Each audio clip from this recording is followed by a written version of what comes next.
Bonjour à tous. Donc aujourd'hui, vidéo, vraiment géniale pour moi. Il s'avère que grâce à l'ouvrage Les Aigles, sur lequel je suis actuellement, je commence à percevoir, si je puis dire, l'approche balkanique de ce cher Siziaziki.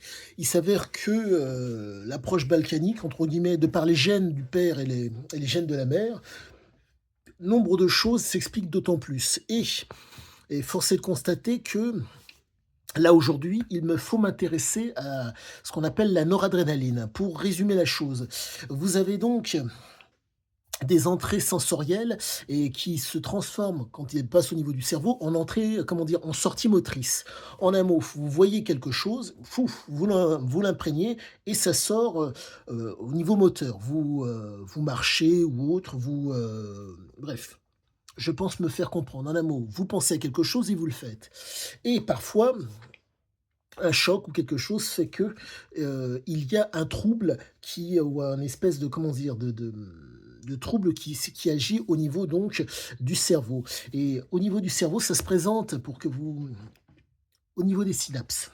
Ah pardon, au niveau des neurones. Vous avez des neurones analogiques, ce sont des neurones qui reçoivent énormément d'informations que vous ne pouvez traiter et le fait est qu'à la suite, comment dire? Vous avez aussi les neurones cognitifs qui vous permettent de comprendre et donc de de de, mmh, de résoudre un problème si problème il y a. Et donc, heu, la noradrénaline et la sérotonine, sérénité et donc adrénaline si vous préférez, permettent entre guillemets de créer un équilibre au niveau de l'organisme. Mais la problématique est la suivante, s'il y a un état dépressif, vient donc un moment où vous avez donc un déséquilibre au niveau de l'adrénaline, voire même au niveau de la sérotonine. Et ça se présente dans la fente synaptique. Et donc, dans la fente synaptique, vous avez donc le présynapse et la postsynapse. Ce qui fait que dans la présynapse, il y a donc libération, pardonnez-moi, de noradrénaline dans la fente synaptique. Mais la problématique, c'est qu'il y a ce qu'on appelle une recapture. Et cette recapture fait que ça comment dire? Comme il y a l'état dépressif qui est présent, ça pose problème. Donc pour faire en sorte que l'état dépressif soit moins comment dire? Moins, vous puissiez vous remettre en un mot, les antidépresseurs, type cannabis, et autres substances que prenait Ezequiel permettaient donc de garder dans la fente synaptique constamment des produits qui permettaient des anxiolytiques qui permettaient donc de faire en sorte que l'état dépressif soit moindre. Mais la problématique est le suivant: Siziaziki ne s'arrêtait jamais. Donc il a intoxiqué son organisme. Il n'a pas eu de stratégie, il a eu une stratégie mentale pour, entre guillemets, «vivre pleinement ses aventures». Mais pardonnez-moi, ce sont énormément d'éléments qui sont donnés. Je pense que je devrais faire des schémas pour que ça soit d'autant plus compris, mais qui sont nécessaires pour que vous puissiez d'autant mieux voir et comprendre l'homme dont je vous parle. Donc et maintenant j'en reviens, pardonnez-moi, à la fameuse noradrénaline. Il y a un stress. Ce stress comment dire? Va se présenter de la façon suivante: activation de la pardonnez-moi, des neurones, activation de la noradrénaline qui fait que, à la suite de ça, vous allez avoir donc activation des neurones dopaminergiques et donc lorsqu'il y a activation des neurones dopaminergiques, dans la fente synaptique, il va y avoir libération de dopamine. Il faut comprendre que l'activation de la noradrénaline, comment dire? Qui permet à la suite de ça l'activation des neurones dopaminergiques et le fait du stress. Mais chose à comprendre, qui est fondamentale, quand le stress est comment dire? Quand le stress est répété, il y a une espèce d'adaptation, courte, moyenne ou long-termiste, qui fait que l'activation des neurones ne va pas forcément se faire. Dans le cas d'Ike, nous étions donc face à un homme qui, de par ses nombreuses aventures, ne répétez pas 2 fois la même chose. Donc en un mot, il lui fallait un stress noradrénergique complètement différent pour faire en sorte qu'il y ait, comment dire?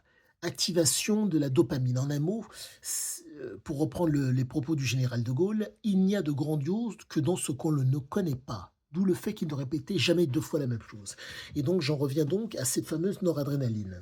La noradrénaline est un neurotransmetteur.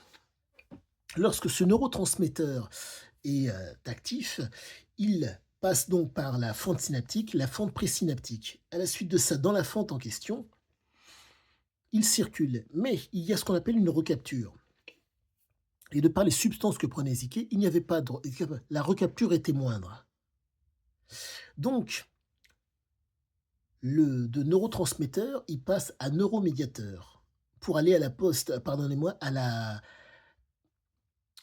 comment dire? À la ouf, présynaptique, postsynaptique, pour aller à de l'autre côté, pour aller au récepteur postsynaptique. Résultat, il revient et force est de constater que tout a l'air de se tenir par rapport à la noradrénaline. Il lui fallait des stress complètement différents, des stress avec une intensité conséquente, mais compte tenu du fait qu'il a empoisonné son organisme, moins de quantité ou des quantités, quanti si encore moins de quantité, c'est même pas sûr.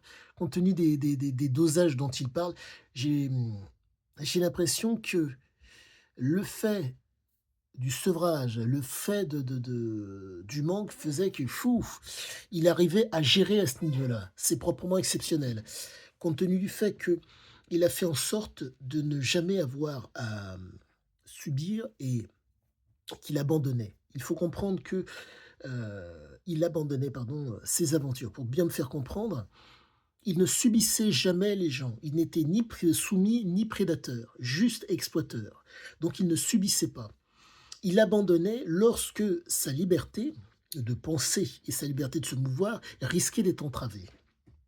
Et donc vous vous retrouvez donc avec un profil très particulier qui fait que, la CAM entre guillemets a fait son œuvre, mais compte tenu de sa génétique de vulnérabilité exceptionnelle, de par le fait qu'il était, lab, si je puis dire. En tout cas, le père de Siziaziki est originaire d'une ville qui s'appelle Vaïs. Dans cette ville en question, vous avez une peuplade en Albanie qui s'appelle les Labs. Ils ont un lever du coude exceptionnel et si vous voulez, ils sont extrêmement endurants par rapport au stress. Ce qui fait que stress, heu, que nous pouvons tous vivre fait que nous sommes en mesure de vivre fait que, si nous vivions la même chose, nous serions entre guillemets «KO», groggy ou dans un état lamentable. Eux, c'est pas le cas.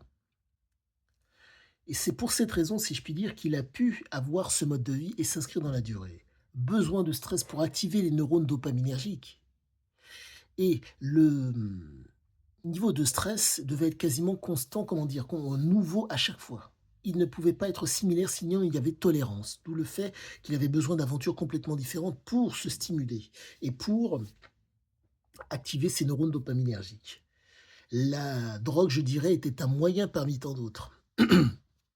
Mais un moyen nécessaire, car les, prédispositions génétiques, j'ai l'impression des labs étaient telles et comment dire? La période était propice à cela, car les produits étaient de qualité, ont fait qu'il n'a pas pu faire autrement. Il n'a pas pu déroger à son déterminisme. Il n'a pas pu y déroger. Voilà. Je pense vous avoir donné le plus gros de mon explication du moment sur la fameuse noradrénaline que je pense que je serai amené à développer ultérieurement. Sur ce, le fameux pouce et abonnez-vous. À bientôt!